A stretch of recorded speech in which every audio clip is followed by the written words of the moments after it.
Hello friends, welcome to my YouTube channel. So guys, आज के इस वीडियो में हम लोग देखने वाले हैं जो आपका राजस्थान बीएचटीसी का एग्ज़ाम होने वाला है 30 जून 2024 को। उसी के जनरल हिंदी के टॉप मोस्ट इम्पॉर्टेंट क्वेश्चंस को यहाँ पर डिस्कस करने वाले हैं। तो वीडियो काफ़ी इम्पॉर्टेंट है आप लोगों के लिए, तो इस वीडियो को पूरा ज़रूर देखिए। वीडियो अच्छा लगे तो प्लीज़ वीडियो को लाइक और शेयर ज़रूर करें, और जो भी हमारे नए बच्चे हैं, जिन बच्चों ने चैनल को सब्सक्राइब नहीं किया है तो प्लीज़ चैनल को सब्सक्राइब, नोटिफिकेशन बेल ऑन करना ना भूलें। तो चलिए वीडियो को स्टार्ट करते हैं। गाइस, राजस्थान बीएचटीसी की एग्ज़ाम डेट घोषित कर दी गई है। 30 जून 2024 को एग्ज़ाम आयोजित किया जाएगा। आप लोगों के पास सिर्फ और सिर्फ 20 दिन शेष हैं। तो आज मैं आप लोगों के लिए जनरल हिंदी के कुल 46 क्वेश्चंस लेकर आया हूं। अगर आप लोगों ने इन 46 क्वेश्चंस में 40 क्वेश्चंस के सही जवाब दिए तो आप लोग समझ लीजिएगा जनरल हिंदी की जो आप लोगों की तैयारी है वो काफ़ी हद तक अच्छी है। जैसा कि आप लोगों को पता है कि बीएचटीसी के एग्ज़ाम में हिंदी से 30 क्वेश्चंस पूछे जाते हैं। हिंदी की क्लासें आप लोगों की रेगुलर चल रही थी। अगर आप लोग हमारे वीडियोस देख रहे होंगे तो आप लोगों को पता होगा कि हिंदी की क्लासें आप लोगों की रेगुलर चल रही थी। तो सेशन को बस शेयर कर दीजिए सभी बच्चे, और वीडियो को जल्दी से लाइक कर दीजिए। आज के इस सेशन में पहला क्वेश्चन देखेगा सभी बच्चे, निम्न में से किस वाक्य में क्रिया विशेषण अशुद्ध रूप से प्रयुक्त है? आप मेरी मदद करेंगे ना, बी है मानसिक दास्ता सदा काल से चली आ रही है, सी है वह ना सोता है ना खाता है, डी है वह धीरे धीरे चला जा रहा है। तो किस वाक्य में क्रिया विशेषण अशुद्ध रूप से प्रयुक्त हुआ है? मानसिक दास्ता सदा काल से चली आ रही है, इसमें क्रिया विशेषण अशुद्ध रूप से प्रयुक्त हुआ है। तो बी ऑप्शन जो लोग बता रहे हैं वो सभी लोग बिल्कुल करेक्ट हो जाएंगे। अगला क्वेश्चन देखेगा सभी बच्चे। सो गाइस, नेक्स्ट क्वेश्चन हमारा है, निम्न में से कौन सी रचना की दृष्टि से शब्द का भेद नहीं है? ऋण, यौगिक, योग ऋण, विदेशज। निम्न में से रचना की दृष्टि से शब्द का भेद नहीं है। जल्दी से आंसर दिए सभी बच्चे। कौन सा रचना की दृष्टि से शब्द का भेद नहीं है? विदेशज जो है ना, रचना की दृष्टि से शब्द का भेद नहीं है। तो डी ऑप्शन जो है आपका बिल्कुल सही हो जाएगा। अगला क्वेश्चन देखेगा सभी बच्चे। सो गाइस, नेक्स्ट क्वेश्चन से राजश्री का संधि विच्छेद क्या होता है?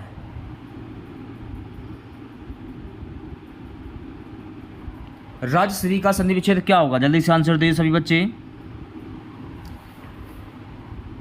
राजश्री का संधि विच्छेद होता है ऑप्शन नंबर ए, राजधन ऋषि।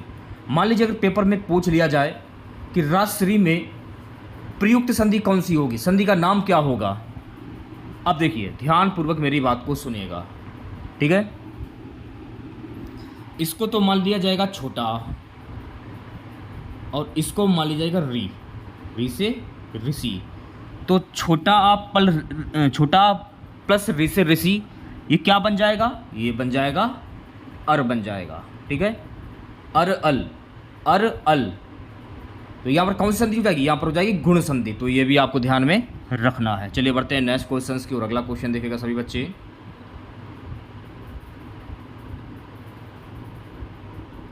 अगला क्वेश्चन क्या है? सब कुत्ते एक साथ दौड़ रहे हैं, इस वाक्य में कौन सा विशेषण है? अनिश्चित, संख्यावाचक, गुणवाचक, परिमाणवाचक, सार्वनामिक।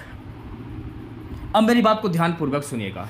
सब कुत्ते एक साथ दौड़ रहे हैं, सब कुत्ते एक साथ दौड़ रहे हैं ना। कितने कुत्ते एक साथ दौड़ रहे हैं? एक दौड़ रहे हैं, दो दौड़ रहे हैं, 10 दौड़ रहे हैं या 20 दौड़ रहे हैं? कोई निश्चित नहीं है कि कितने कुत्ते एक साथ दौड़ रहे हैं। इसमें यह दिया कि सब कुत्ते एक साथ दौड़ रहे हैं, तो सब कुत्ते एक साथ दौड़ रहे हैं तो कोई संख्या तो है नहीं। तो इसमें कौन सा विशेषण हो जाएगा? अनिश्चित, संख्यात्मक। ऑप्शन नंबर ए जो लोग बता रहे हैं वो बच्चे बिल्कुल करेक्ट हो जाएंगे। सेशन को शेयर कर दीजिए एक बार आप लोग, वीडियो को लाइक कर दीजिए। चलिए बढ़ते हैं नेक्स्ट क्वेश्चन की ओर। अगला क्वेश्चन देखिएगा सभी बच्चे। नेक्स्ट क्वेश्चन, जिस संज्ञा से अनेक वस्तुओं अथवा प्राणियों के समूह का बोध होता है उसे क्या कहते हैं? जातिवाचक संज्ञा, व्यक्तिवाचक संज्ञा, समूहवाचक संज्ञा या भाववाचक संज्ञा? काफ़ी इंपॉर्टेंट क्वेश्चन है, 5 स्टार लगा लीजिए, परीक्षा में आने वाला क्वेश्चन। जिस संज्ञा में अनेक वस्तुओं अथवा प्राणियों के समूह का बोध होता है उसे क्या कहते हैं? उसे हम कहते हैं समूहवाचक संज्ञा। क्या कहते हैं, समूहवाचक संज्ञा कहते हैं। तो सी ऑप्शन जो है आपका बिल्कुल करेक्ट होगा। जैसे कि यथा हुआ, परिवार हुआ, कक्षा हुआ, सेना हुआ, भीड़, पुलिस। अब जैसे कि परिवार हुआ, परिवार में कितने व्यक्ति हैं इसका कोई बोध नहीं हो रहा है, कि कितने समूह हैं इसका कोई बोध नहीं हो रहा है, ठीक है। तो ये भी आपकी समूहवाचक संज्ञावाचक हो जाएगी। कक्षा में कितने बच्चे हैं कोई निश्चित नहीं है। सेना में कितने लोग हैं वो भी कोई इसकी संख्या नहीं है। भीड़ में कितने लोग हैं वो भी कोई संख्या नहीं है। और पुलिस में कितने लोग हैं वो भी कोई संख्या नहीं है। तो इसको सब क्या बोलेंगे, समूहवाचक संज्ञा। तो ये भी आपको ध्यान में रखना है। नेक्स्ट क्वेश्चन देखेगा सभी बच्चे। अगला क्वेश्चन क्या है, हंसी का तत्सम शब्द क्या होता है। हंसी का तत्सम शब्द, हस्त, मुस्कान, मुस्कुराहट, हास्य। बताइए क्या आंसर होगा। जो शब्द संस्कृत भाषा से निकले हो, यानी जो शब्द संस्कृत भाषा से लिए गए हैं वो तत्सम शब्द कहलाते हैं। तो यहाँ से हंसी का तत्सम शब्द क्या होगा, संस्कृत भाषा। हंसी का तत्सम शब्द संस्कृत भाषा का क्या होगा,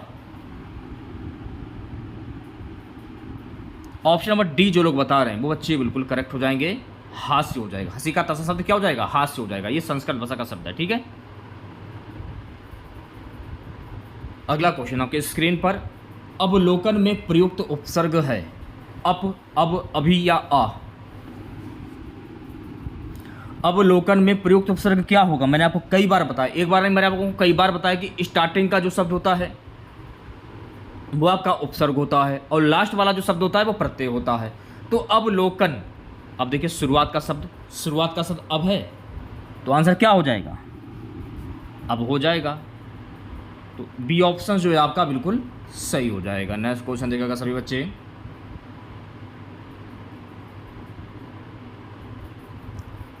जब वह गाता है तब सभी शांत रहते हैं। इस वाक्य में जब वह गाता है ये क्या है, संज्ञा उपवाक्य, विशेषण उपवाक्य, क्रिया विशेषण उपवाक्य, इनमें से कोई नहीं।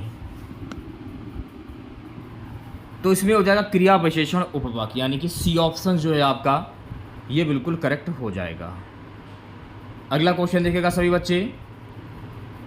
हिंदी भाषा का कौन सा रूप मानक हिंदी के रूप में स्वीकार किया गया है, पूर्वी हिंदी, पहाड़ी हिंदी, खड़ी बोली, पश्चिमी हिंदी। 5 स्टार लगा लीजिए इस क्वेश्चन पर, पेपर में आने वाला क्वेश्चन। हिंदी भाषा का कौन सा रूप मानक हिंदी के रूप में स्वीकार किया गया है, जल्दी से आंसर दीजिए सभी बच्चे। तो जो भी बच्चे ऑप्शन नंबर सी की ओर जा रहे हैं वो बच्चे बिल्कुल करेक्ट हो जाएंगे, खड़ी बोली।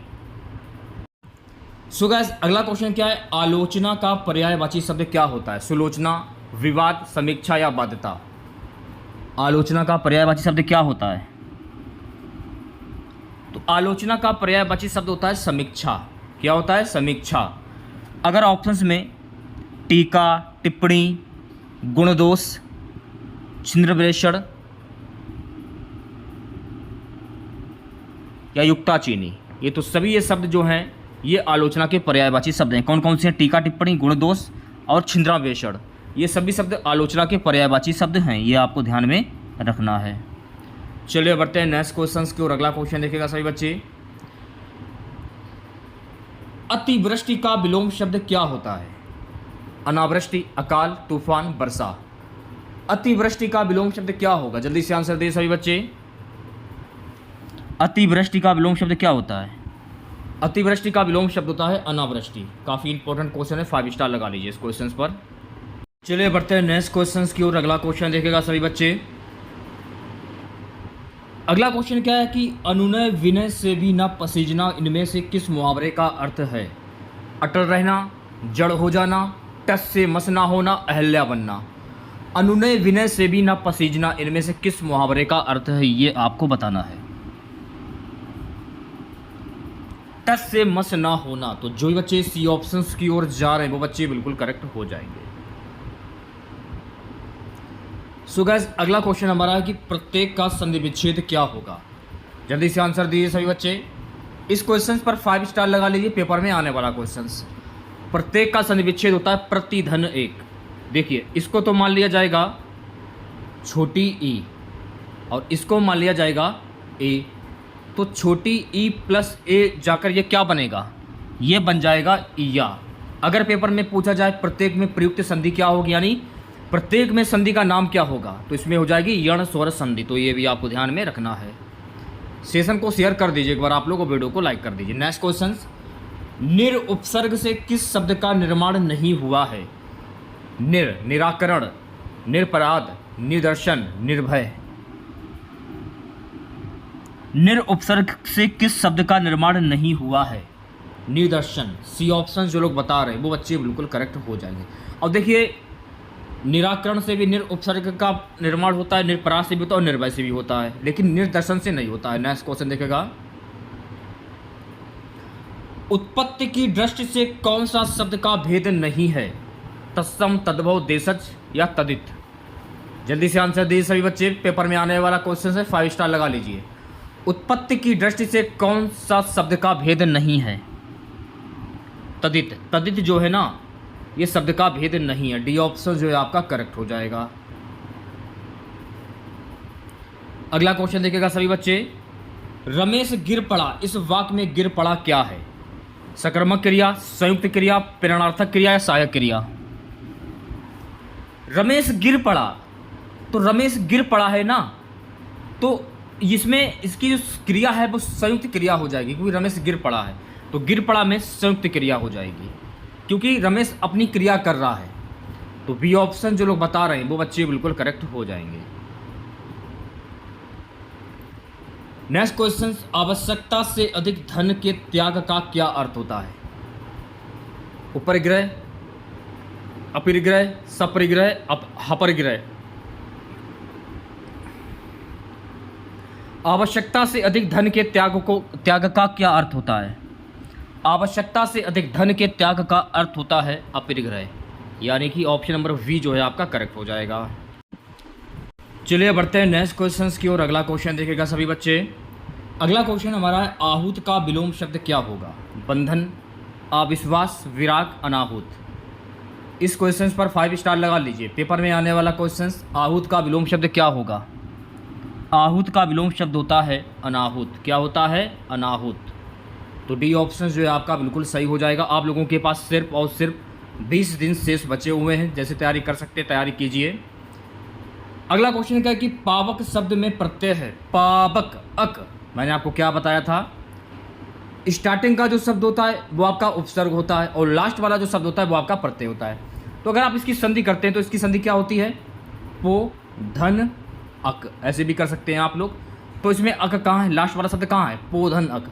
पावक, अक, अक, अक निकल रहा है इसमें, तो ए ऑप्शन जो है आपका बिल्कुल करेक्ट हो जाएगा। नेक्स्ट क्वेश्चन देखेगा सभी बच्चे, सूर्योदय का संधि विच्छेद क्या होगा? जल्दी से आंसर दिए सभी बच्चे। सूर्योदय, तो सूर्योदय का संधि विच्छेद होता है सूर्य धन उदय। क्या होता है? सूर्य धन उदय। अब देखिए ध्यानपूर्वक मेरी बात को सुनिएगा। इसको तो मान लिया जाएगा छोटा आ, ठीक है, इसको मान लिया जाएगा ऊ। छोटा आ प्लस ऊ जाकर क्या बना? जाके ओ बन गया। क्या बनेगा? ओ। तो सूर्योदय में प्रयुक्त संधि क्या होगी? ये भी तो पेपर में पूछा जा सकता है। तो सूर्योदय में प्रयुक्त संधि हो जाएगी गुणस्वर संधि। तो ये भी आपको ध्यान में रखना है। अगला क्वेश्चन देखेगा, अभ्यर्थी में कौन सी संधि है? दीर्घ संधि, यण संधि, अयादि संधि या गुण संधि? अभ्यर्थी में प्रयुक्त संधि क्या होगी?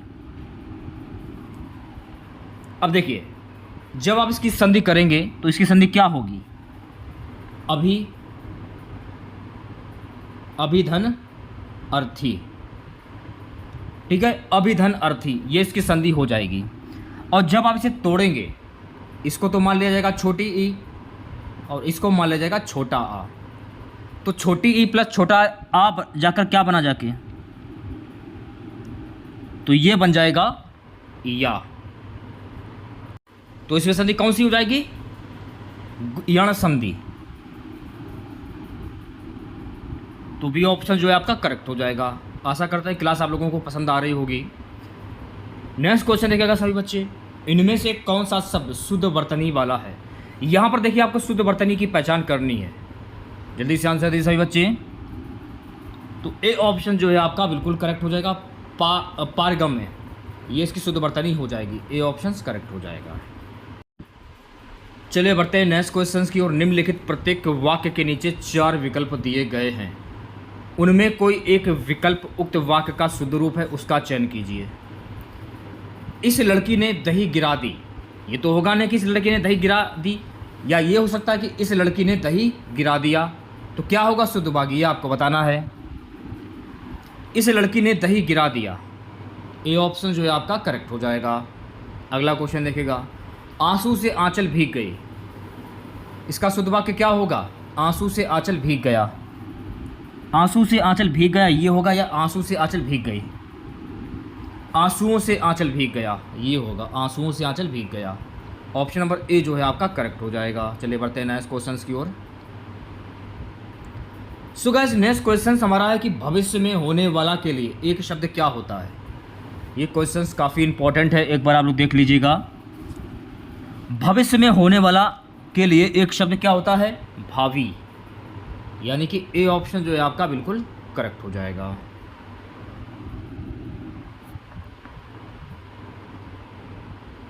सो गाइस अगला क्वेश्चन, अभिजात का विलोम शब्द क्या होता है? कुलीन, सामान्य, अकुलीन, वंचित। अभिजात का विलोम शब्द क्या होता है? अभिजात का विलोम शब्द होता है अकुलीन।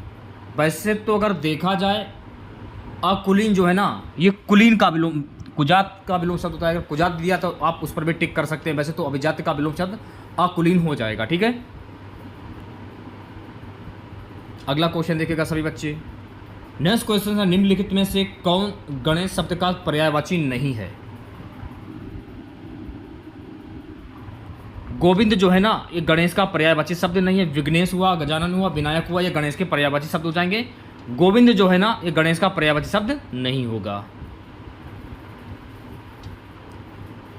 अगला क्वेश्चन क्या है गाइस कि छोटा ऊ ध्वनि का उच्चारण स्थान क्या है? छोटा ऊ,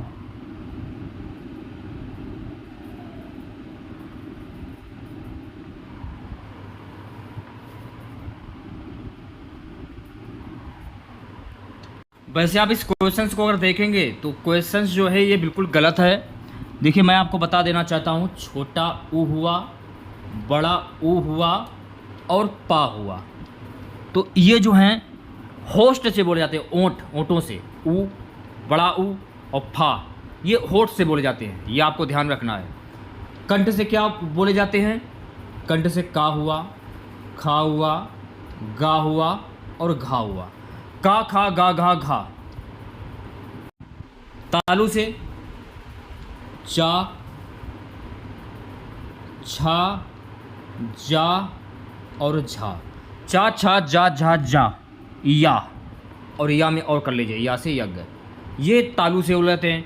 मूर्धा की अगर हम बात करें, अगर मैं मूर्धा की बात करूं, जिन वर्णों का उच्चारण मूर्धा से होता है उन्हें मूर्धा वर्ण कहते हैं। जैसे कि टा से टमाटर, ठा से ठटेरा, डा से डलिया, ढा से ढक्कन, रा खाली रा, टा, ठा, डा, ढा, ड़ा, रा, ये मूर्धा से हो जाएगा। ठीक है, ये आपको ध्यान में रखना है। वहीं अगर हम करें बात दंतोष्ट की, तो ता, था, दा, धा, ना, ता, था, दा, धा, ना, जगह नहीं मैं आपको बता देता। ता, था, दा, धा और ना, ये दंतोष्ट से हो जाएंगे। ठीक है, तो ये सारे फैक्ट आपको ध्यान में रखने हैं। अगला क्वेश्चन देखिएगा सभी बच्चे, स्वावलंबी होना किस मुहावरे का अर्थ है? अपने पैरों पर खड़ा होना, अपने पैरों पर कुल्हाड़ी मारना, आसन डोलना, अपना उल्लू सीधा करना। स्वावलंबी होना किस मुहावरे का अर्थ है? जल्दी से आंसर दीजिए सभी बच्चे। स्वावलंबी होना यानी कि अपने पैरों पर खड़ा होना। ऑप्शन नंबर ए जो लोग बता रहे हैं वो बच्चे बिल्कुल करेक्ट हो जाएंगे।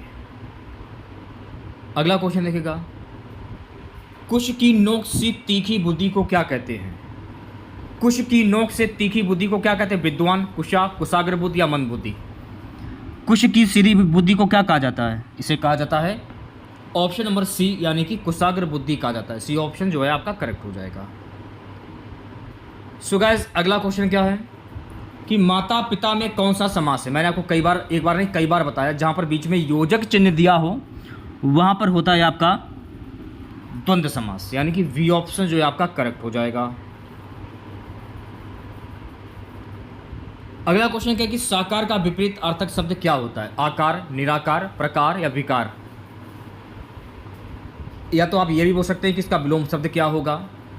साकार का विपरीत अर्थक शब्द होता है निराकार। ऑप्शन नंबर वी जो लोग बता रहे हैं वो बच्चे बिल्कुल करेक्ट हो जाएंगे। चलिए बढ़ते हैं नेक्स्ट क्वेश्चन की ओर। अगला क्वेश्चन देखिएगा। सो गाइस नेक्स्ट क्वेश्चन, तिरस्कार का संधि विच्छेद क्या होगा? तिरस्कार का संधि विच्छेद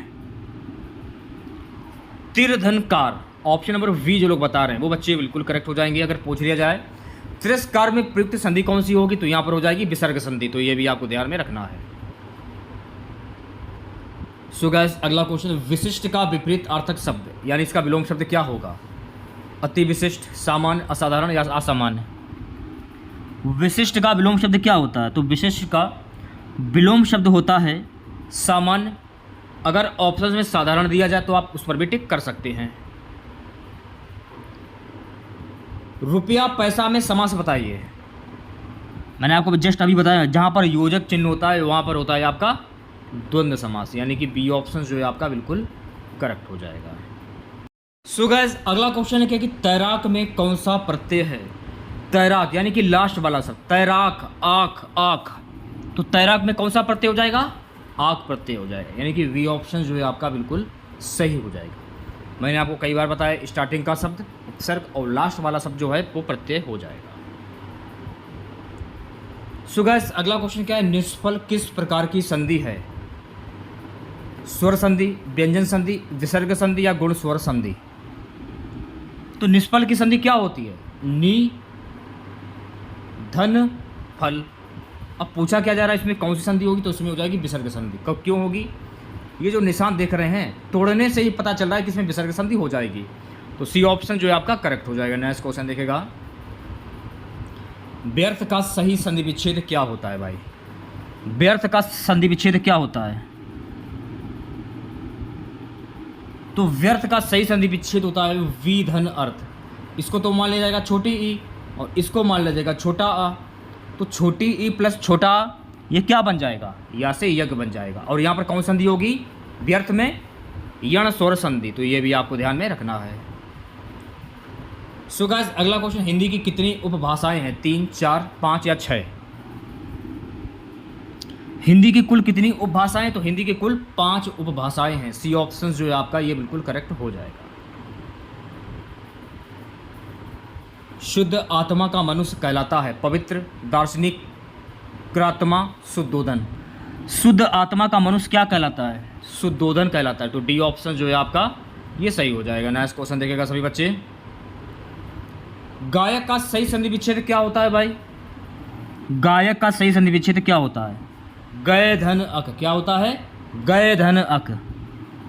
इसको तो मान लिया जाएगा अ, ठीक है, और इसको मान लिया जाएगा छोटा आ। तो ए प्लस छोटा आ क्या बन जाएगा?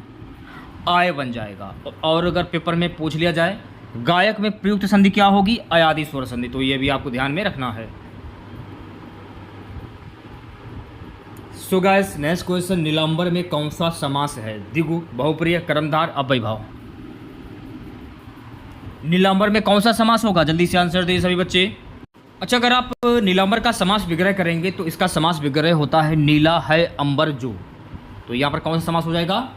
कर्मधारय समास, यानी कि सी ऑप्शन जो है आपका करेक्ट हो जाएगा। अगला क्वेश्चन देखेगा। किस वाक्य में क्रिया वर्तमान काल में है? उसने फल खा लिए थे, मोहन जा रहा है, तुम कल आने वाले थे, मैं पटना जाऊंगा। किस वाक्य में क्रिया वर्तमान काल में है? मोहन जा रहा है। ऑप्शन नंबर वी जो है आपका ये बिल्कुल सही हो जाएगा। अगला क्वेश्चन क्या है गाइस? अगला क्वेश्चन हमारा है, जो चित्त के साथ कार्यशील हो के लिए एक शब्द क्या होगा? दत्तचित्त, परिश्रमी, महत्वपूर्ण, चित्तशील। जो चित्त के साथ कार्यशील हो उसको क्या कहते हैं? उसको हम कहते हैं चित्तशील। ऑप्शन नंबर डी जो लोग बता रहे हैं वो बच्चे बिल्कुल करेक्ट हो जाएंगे। वाह का उच्चारण स्थान क्या है? वाह का उच्चारण स्थान क्या है? तंतुष्ट। ऑप्शन नंबर ए जो है आपका बिल्कुल करेक्ट हो जाएगा। वाह तंतुष्ट नहीं होगा मेरे हिसाब से, गलत, बिल्कुल सही हो जाएगा। वाह का उच्चारण स्थान तंतुष्ट ही होगा। कंठ से का, खा, गा, घा, गा। तालुब से चा, छा, जा, झा, झा। मूर्धा से टा, ठा, डा, ढा, ढक्कन। ड़ा रा और शा। ओष्ठ से पा फा भा भा भा मा। कंठ से का खा गा गा घा। ये आपको ध्यान रखना है, ठीक है। चलिए बढ़ते हैं नेक्स्ट क्वेश्चन की ओर। अगला क्वेश्चन देखिएगा सभी बच्चे। निम्नलिखित में से किस शब्द का प्रयोग बहुवचन में नहीं होता? चिड़िया, प्रत्येक, दर्शन, साधु। यहां पर बहुवचन की बात हो रही है। प्रत्येक यानी प्रत्येक व्यक्ति। अब देखिए चिड़िया तो अनगिनत हो सकती हैं। दर्शन, मंदिर में दर्शन करने वाले अनेकों हो सकते हैं। साधु भी अनेक हो सकते हैं, एक साधु तो। लेकिन जो प्रत्येक है ना, इसमें बहुवचन प्रयोग नहीं होगा। तो वी ऑप्शन जो है आपका करेक्ट हो जाएगा। आज की क्लास का लास्ट क्वेश्चन रहेगा, तत्पुरुष समास में प्रधान होता है दूसरा पद, पहला पद, दोनों पद, नवीन अर्थ। तत्पुरुष समास में प्रधान होता है दूसरा पद। ऑप्शन नंबर ए जो लोग बता रहे हैं वो बच्चे बिल्कुल करेक्ट हो जाए। तो आज की इस क्लास में हम लोगों ने BSTC 2024 की परीक्षा के लिए हिंदी के कुल 46 क्वेश्चन डिस्कस किए हैं। 46 क्वेश्चंस में आपको 40 क्वेश्चंस के सही जवाब बताने थे। तो आप लोगों ने कितने क्वेश्चंस के सही जवाब बताए कमेंट बॉक्स में जरूर बताइएगा। अगर आप लोगों को वीडियो अच्छा लगा हो तो प्लीज़ वीडियो को लाइक और शेयर ज़रूर करें। और जो भी हमारे नए बच्चे हैं, जिन बच्चों ने चैनल को सब्सक्राइब नहीं किया तो प्लीज़ चैनल को सब्सक्राइब और नोटिफिकेशन बेल ऑन करना ना भूलें। मिलते हैं नेक्स्ट वीडियो के साथ। जय हिंद, जय भारत।